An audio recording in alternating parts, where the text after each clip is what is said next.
Diamond किन्दाखेरि certificate एकदमै matter गर्छ। यो डायमन्ड के हो, एसर्टेड हो कि होइन, कुन कलरको छ, कति क्यारेटको छ भन्ने बेसिक कुराहरू चाहिँ लेखिएको हुन्छ। त्यो भएर सर्टिफाइड इज भेरी नेसेसरी। नेपालको कन्टेक्स्टमा चाहिँ यहाँ अब कुनै पनि इन्टरनेसनल ल्याब छैन।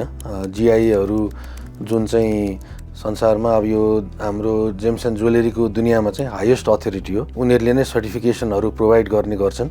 जिआइएको सलिटेयरहरूमा चाहिँ लेजरले इन्स्क्राइबै गरेको हुन्छ। अब त्यो हरेक डायमन्डको चाहिँ फरक सर्टिफिकेट हुन्छ।